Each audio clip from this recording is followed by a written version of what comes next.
கர்த்தருக்கு ஸ்தோத்திரம். கர்த்தராகிய இயேசு கிறிஸ்துவின் இன்ப நாமத்தில் இனிய வாழ்த்துக்கள். இன்றைய தியானத்திற்காக ஜெபித்த பொழுது தேவன் தந்த வசனம் சங்கீதங்களின் புஸ்தகம் 81 சங்கீதம் 16 வசனம்.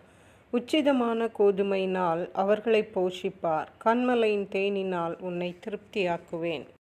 நம்முடைய கர்த்தராகிய இயேசு கிறிஸ்து விசேஷமான ஆசீர்வாதங்களினாலே தம்முடைய பிள்ளைகளை அலங்கரிக்கிற தேவன்.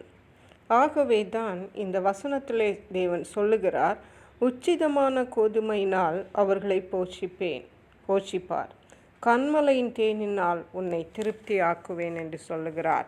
உச்சிதமான கோதுமை என்றால் அது ஒரு ஃபர்ஸ்ட் குவாலிட்டி, முதல் தரமான கோதுமை என்று சொல்லலாம். அவ்வளவு விசேஷமானது. உலக பிரகாரமான ஆசீர்வாதங்களினாலும் ஆவிக்குரிய ஆசீர்வாதங்களினாலும் கர்த்தர் நம்மை நிறைப்பது மட்டுமல்லாமல் அதிலே முதல் தரமான விசேஷமான ஆசீர்வாதங்களினாலே தான் கர்த்தர் இம்மையிலும் அருமையிலும் நம்மை ஆசீர்வதிப்பார். ஹல்லேலூயா. கன்மலையின் தேனினால் உன்னை திருப்தியாக்குவேன். கன்மலை என்றால் கர்த்தராகிய இயேசு கிறிஸ்து. இயேசு கிறிஸ்துவுக்குள் இருக்கிற எல்லா ஆசீர்வாதங்களும் அவருடைய பிள்ளைகளாகிய நமக்கு சொந்தமானவைகள். கன்மலையின் தேனினால் என்றால் கன்மலையிலிருந்து கிடைக்கக்கூடிய தேன் விசேஷமானது.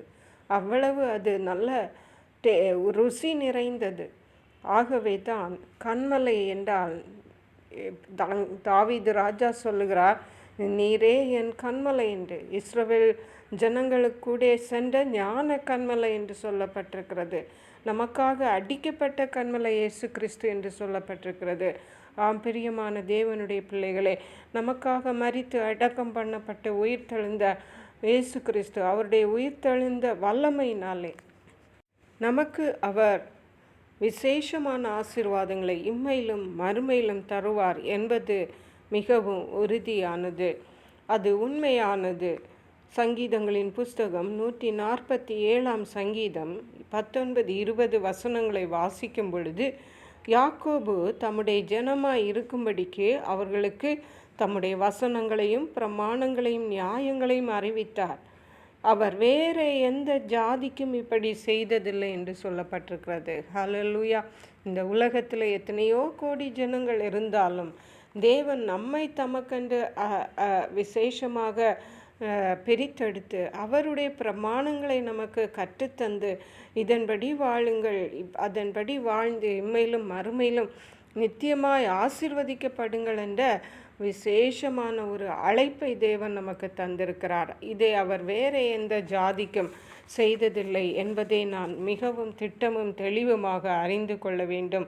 அப்படியே நாம் கர்த்தருக்கு பிரியமானவர்களாக இருந்து அவருடைய கட்டளைகளை கைக்கொண்டு தேவனுடைய விசேஷமான ஆசீர்வாதங்களை நாம் இம்மையிலும் மறுமையிலும் சுதந்தரிப்போம். அதற்கேற்ற கிருபைகளை தேவன் நமக்கு தந்தருளுவாராக. ஜெபிப்போம்.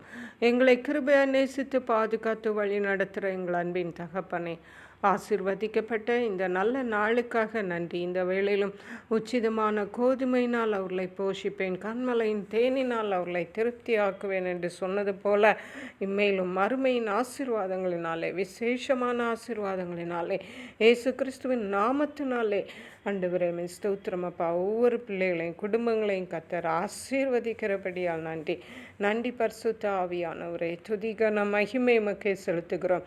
மீட்பர் இரட்சகருமாகிய இயேசு கிறிஸ்துவின் இன்ப நாமத்தில் ஜெபிக்கிறோம் எங்கள் அன்புள்ள பரமபிதாவே. ஆமென். God bless you.